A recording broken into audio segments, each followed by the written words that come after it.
नमस्कार, आप देख रहे हैं खबर विशेष। मैं हूं आपके साथ शफान अंसारी। अवैध धर्मांतरण के मामले में यूपी पुलिस को बड़ी सफलता लगी है।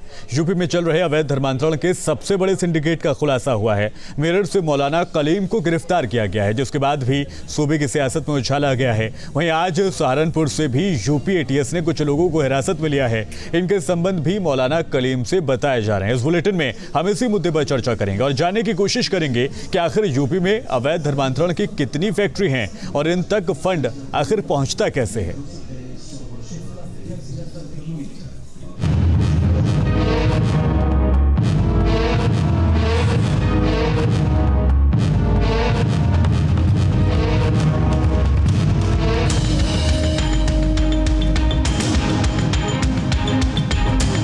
धर्मांतरण के सबसे बड़े सिंडिकेट का खुलासा।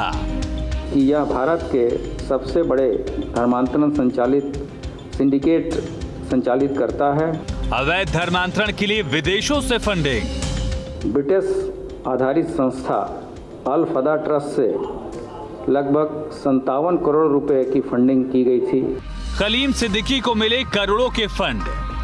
मौलाना कलीम के ट्रस्ट जामिया इमाम वजीउल्लाह ट्रस्ट को भी अनियमित रूप से भारी मात्रा में फंडिंग की गई है। अवैध धर्मांतरण के मामले में यूपी एटीएस को बड़ी सफलता मिली है। धर्मांतरण के इस डर्टी गेम के तार विदेशों से भी जुड़े हैं। विदेशी फंड का ही इस्तेमाल कर धर्मांतरण गैंग बड़े स्तर पर अपने कारनामे को अंजाम देता था और खुद कलीम सिद्दीकी भी इसके लिए मदरसों को फंडिंग किया करता था।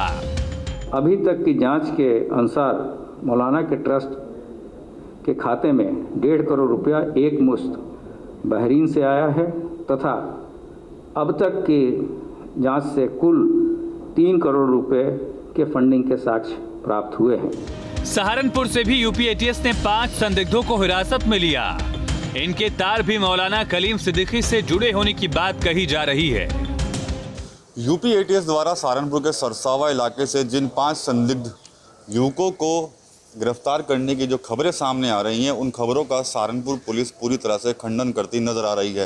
हालांकि पुलिस के जो अधिकारी हैं, उनका कहना है कि यदि एटीएस कोई ऑपरेशन करती है तो स्थानीय पुलिस को उसकी जानकारी नहीं होती। एटीएस के जो सूत्र हैं, उनका एक नई खबर उन्होंने दी है कि मुजफ्फरनगर के फुलत से एक इद्रिस नाम के व्यक्ति को गिरफ्तार किया है एटीएस ने।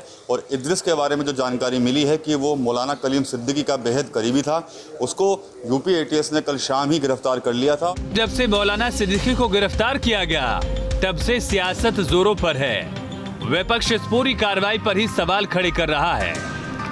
ये तो गलत किया जा रहा है। देखिए, गलत किया है और गलत किया जा रहा है। ये तो बीजेपी गवर्नमेंट सिवाय यानी मुसलमानों को घेरने के, मुसलमानों को नुकसान पहुंचाने के दूसरा कोई काम नहीं है। बाहर के मुल्कों से हिंदुस्तान में कैसे पैसा आ जा रहा है बगैर FCRA के। एक तरफ यूपी एटीएस के सेक्शन के बाद से सरकार निशाने पर है, तो दूसरी तरफ सरकार का कहना है कि ऐसे मामलों में कानून के मुताबिक ही कार्रवाई की जा रही है। लगातार ऐसे लोगों की निगरानी कर रही है। सभी जिलाधिकारियों को, पुलिस अधीक्षकों को सरकार ने निर्देश दिए हैं कि ऐसे संदिग्ध व्यक्तियों की लगातार निगरानी करें, उनको सर्च करें। जो जबरन धर्मांतरण में लगे हैं, उत्तर प्रदेश की शांति व्यवस्था को डिस्टर्ब करना चाहते हैं, सरकार पूरी तरह सतर्क है और हम कड़ी से कड़ी कार्रवाई करने जा रहे हैं। कानून के तहत ऐसे व्यक्तियों की लगातार धरपकड़ जारी है। धर्मांतरण मामले में अब तक 11 आरोपी शिकंजे में हैं। यूपी एटीएस की जांच जारी है। चुनावी मौसम भी है, लिहाजा इस मामले पर सियासत भी बढ़ चढ़ कर हो रही है। लेकिन जिस तरह से सिंडिकेट का भंडाफोड़ हुआ, उससे आने वाले दिनों में और भी बड़े खुलासे होने के कयास लग रहे हैं। Team news state.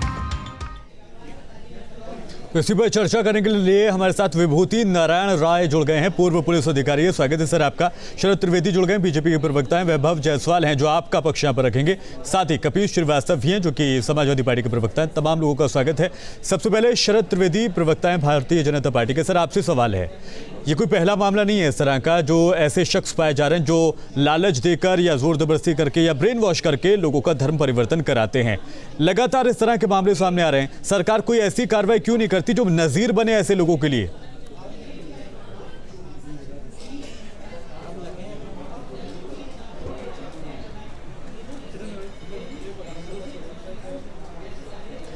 शरद त्रिवेदी के पास जाएंगे, लेकिन वैभव जायसवाल के पास चलते हैं। वैभव जायसवाल, क्या वजह है, क्यों नहीं इन लोगों के ऊपर कार्रवाई करती सरकार? आपको सरकार की मंशा कैसी लगती है?